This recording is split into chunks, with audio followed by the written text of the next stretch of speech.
It's 2001, a cold morning on a job site somewhere in America. A battered pickup rolls in, engine clattering like a toolbox full of wrenches. The driver kills the ignition, then turns the key again. Instant start. No hesitation, no smoke, no drama. That truck had over 300,000 miles on it. The paint was faded, the bed was dented, the interior smelled like coffee and diesel fuel. But the engine? Perfect. And somehow, it just wouldn't die. Most people think they know why the GMC Sierra became a legend. They'll say it's the styling, the comfort, or the badge. But what almost nobody talks about is the engine hiding under the hood.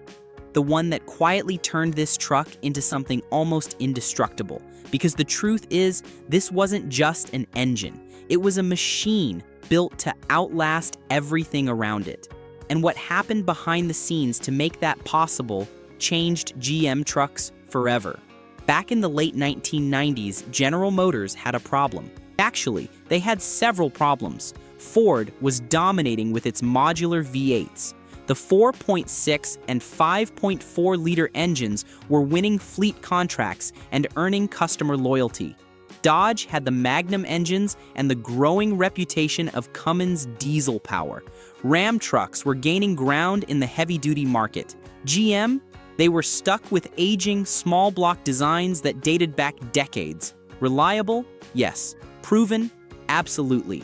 But outdated. The old 350 small block was legendary. Millions had been built. But it was born in the 1950s, and this was approaching the year 2000, and the world was changing fast. New emissions laws were coming. The EPA was tightening standards every year. Fuel efficiency mattered more than ever. Gas prices were climbing. Customers wanted power, but also refinement, quietness, smoothness. They wanted a truck that could haul a trailer on Saturday and drive the family to church on Sunday without sounding like a tractor. GM needed something new, something modern. But it couldn't lose what made their trucks famous in the first place: brutal reliability. The kind of reliability where a contractor buys a truck, runs it into the ground for 10 years, then buys another GM truck because the first one never quit. So they took a risk. They went back to the drawing board and created what would become one of the most important truck engines ever built, the Vortec LS-based V8. At first glance, it didn't look revolutionary. Still a pushrod engine, still a V8, still cast iron block in truck form. No overhead cams, no exotic materials, no twin turbo setups, just a classic V8 layout. But under the surface, everything was different. Take the 5.3-liter Vortec V8, known internally as the LM7. It had a 3.78-inch bore and a 3.62-inch stroke, giving it 325 cubic inches of displacement. Compression ratio sat around 9.5.1. Moderate, safe, built for durability. On paper, it made about 285 horsepower and 325 lb-ft of torque. Nothing insane. Nothing headline-grabbing. The Ford 5.4 made similar numbers. The Dodge 5.7 Hemi would soon eclipse it. But that's where people misunderstood it. Because this engine wasn't built to win dyno competitions. It wasn't designed for magazine covers or bragging rights at the stoplight. It was built to survive. To run 100,000 miles pulling a gooseneck trailer. To idle for 12 hours straight at a construction site powering tools. To start every single morning in North Dakota, winters and Arizona summers without complaint. The engineers focused on something most drivers never think about: oil control. Oil is the lifeblood of any engine. Everyone knows that. But how oil moves through an engine under stress? That's where the magic happens. Older small blocks had a weakness. At high load or long durations, oil delivery wasn't always consistent. Under hard acceleration, oil would slosh away from the pickup. During long highway pulls towing heavy loads, pressure could fluctuate. Bearings would wear. Crankshafts would suffer. Over time, things failed. Not catastrophically, not immediately, but wear would accumulate. And at 150,000 miles, you'd start hearing noises. So GM redesigned the entire oiling system.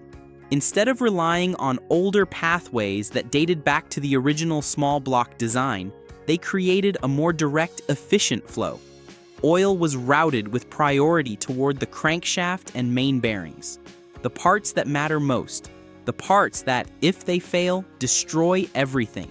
They repositioned galleries, optimized passage sizes, ensured that even under the worst conditions, critical components got oil first. Simple idea, massive impact, because when oil pressure stays stable, engines live longer, a lot longer. But that was just the beginning.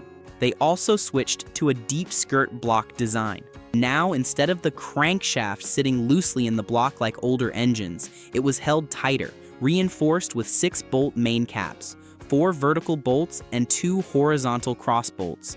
That meant less flex, less vibration, more strength. Think of it like the foundation of a house. The stronger the foundation, the longer the house stands. Same principle. At high RPM or under heavy load, the bottom end stayed stable. No wobble, no deflection, and stability is everything in an engine.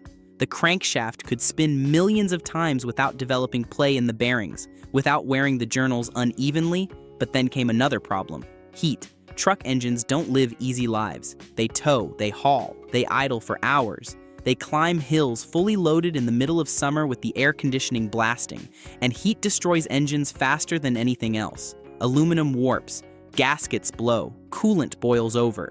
So GM redesigned the cooling system.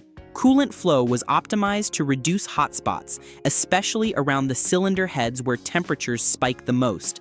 They mapped out thermal patterns, identified areas where heat built up, then redesigned passages to move coolant exactly where it was needed. Aluminum heads helped dissipate heat faster than the old iron heads.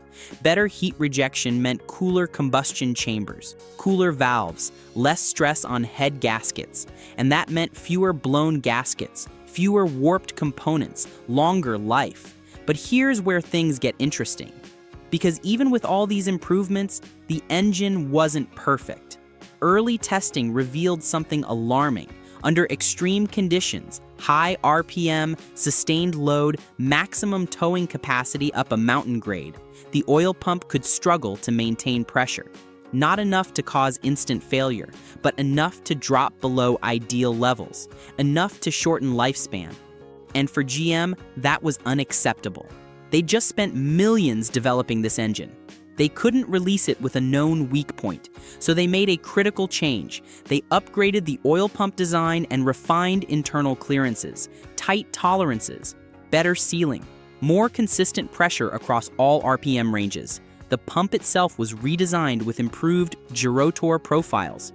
It could move more volume without increasing parasitic drag on the crankshaft. The result? An engine that could run for hundreds of thousands of miles without breaking a sweat. And then it hit the real world. The GMC Sierra, 1999 model year, new body style, new interior, new marketing, and under the hood, this engine. Suddenly, contractors, farmers, and long-haul drivers started noticing something strange. These trucks just kept going. The first year, nothing unusual.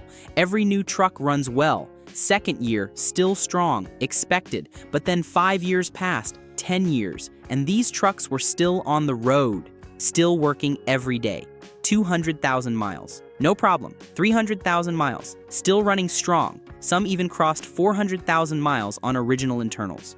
Oil changes every 5,000 miles. Maybe a set of spark plugs, an alternator here and there, but the engine itself? Untouched. No rebuilds, no major failures, just oil changes and basic maintenance. And that's when the stories started spreading. The landscaper in Tennessee with 380,000 miles on his Sierra. Original engine. Still pulled his trailer full of equipment every single day. The rancher in Wyoming who bought a Sierra in 2002 and put 425,000 miles on it running fence lines and hauling cattle. The delivery driver in Texas who racked up 300,000 miles in 6 years. Highway miles, city miles, didn't matter. The engine just worked. So what was the secret? It wasn't just one thing, it was everything working together. The bore and stroke balance kept piston speeds reasonable, reducing wear. The compression ratio avoided stress on components. The iron block handled abuse. The aluminum heads managed heat. And the oil system kept everything alive. But power still mattered. And despite its focus on durability, this engine delivered. In a GMC Sierra, the 5.3 Vortec could push a full-size truck from 0 to 60 in around 7.5 seconds. That's quick for a work truck. Quick for a vehicle weighing over 5,000 pounds. Quarter-mile times hovered in the mid-15-second range. Respectable. Not thrilling, but respectable. And torque delivery? That's where it shined. Peak torque came in low, around 4,000 RPM. But more importantly, usable torque was available much earlier. By 2,000 RPM, you had enough twist to merge onto highways pulling a trailer. Perfect for towing and hauling. You didn't have to rev it hard. You didn't have to drop 3 gears to pass someone. It just pulled, constantly, effortlessly. Hook up 8,000 pounds and it barely noticed. But then something unexpected happened. Tuners got their hands on it, and they realized this workhorse engine had serious potential because the LS architecture wasn't just in trucks. It was in the Corvette, the Camaro, the GTO. Same basic design, same strong internals, and performance parts were everywhere. With basic bolt-ons, intake, exhaust, camshaft upgrades, power jumped dramatically. Suddenly that 285 horsepower became 350, then 375. Stock internals could handle over 400 horsepower. With forced induction, superchargers, turbochargers, 500, 600, even 700 horsepower wasn't unheard of. And the engine still held together.